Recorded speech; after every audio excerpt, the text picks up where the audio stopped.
আকাশবাণী আগরতলা। স্থানীয় সংবাদ পড়ছি সোমা চট্টোপাধ্যায়। শুরু হলো ইংরেজি নতুন বছর 2025 খ্রিস্টাব্দ। গতকাল মধ্যে দেশবাসীর সঙ্গে রাজ্যবাসীও নতুন বছরকে বরণ করে নেন। এর জন্য বিভিন্ন সংস্থা সংগঠনের পক্ষ থেকে নানা অনুষ্ঠানের আয়োজন করা হয়। ঘড়ির কাঁটা ধরে রাত 12টায় নতুন বছর শুরু হতেই প্রচুর বাজি পটকা আতশবাজি পুড়িয়ে আনন্দে মেতে ওঠেন সকলে। রাজধানী আগরতলাতেও প্রচুর বাজি পোড়ানো হয়। নতুন বছর উদযাপনে আজও বিভিন্ন সংস্থার উদ্যোগে রাজ্যের বিভিন্ন স্থানে অনুষ্ঠানের আয়োজন করা হয়েছে। রাজ্যে পর্যটন শিল্পকে আরও আকর্ষণীয় করে তোলার উদ্দেশ্যে রাজ্য পর্যটন দপ্তরের উদ্যোগে আজ আগরতলার উজ্জয়ন্ত প্রাসাদ প্রাঙ্গণে 17 আসনের বাস পরিষেবা চালু করা হবে। এছাড়া প্যাডেল বোটও নামানো হবে। পর্যটন মন্ত্রী সুশান্ত চৌধুরী আজ বিকেলে এই পরিষেবার সূচনা করবেন। অল ত্রিপুরা ব্লাইন্ড কমিটির পক্ষ থেকে ইংরেজি নববর্ষ 2025 উপলক্ষে রাজ্যবাসীকে শুভেচ্ছা জানানো হয়েছে। কমিটির পক্ষ থেকে এক বিবৃতিতে নতুন বছরে রাজ্যবাসীর জন্য শান্তি, সম্প্রীতি, অগ্রগতি ও সমৃদ্ধি কামনা করা হয়েছে। আগামীকাল 2রা জানুয়ারি থেকে আগরতলার হাপানিয়া আন্তর্জাতিক মেলা প্রাঙ্গণে শুরু হবে মননের উৎসব 43তম আগরতলা বইমেলা। মুখ্যমন্ত্রী অধ্যাপক ডা মানিক সাহা আগামীকাল বিকেল 5টায় বইমেলার উদ্বোধন করবেন। 13 দিনব্যাপী আগরতলা বইমেলা চলবে 14 জানুয়ারি পর্যন্ত। প্রতিদিন বইমেলা চলবে দুপুর 2:30 থেকে রাত 9টা পর্যন্ত। ছুটির দিনগুলিতে বইমেলা শুরু হবে দুপুর 2টায়। মেলা চলবে রাত 9:30 পর্যন্ত।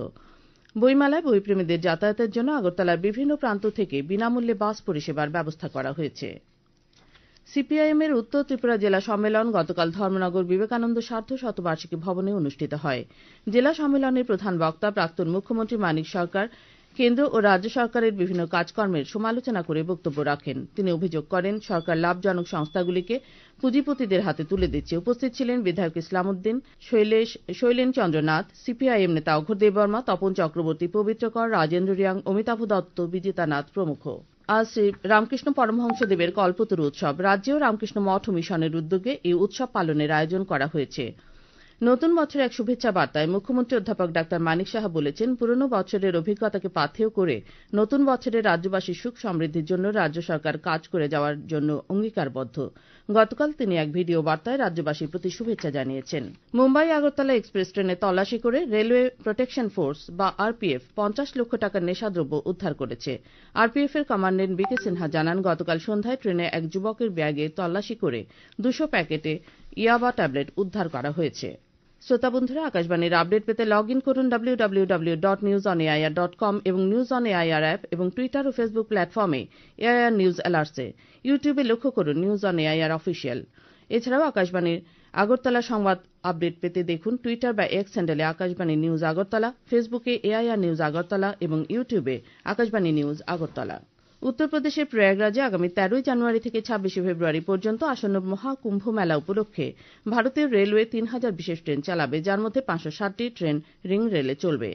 উত্তর মধ্য রেলওয়ের মহাব্যবস্থাপক উপেন্দ্র চন্দ্র যোশী সাংবাদিকদের জানিয়েছেন, প্রয়াগরাজের 9টি রেল স্টেশনে মোট 560টি টিকিট কাউন্টার বসানো হচ্ছে।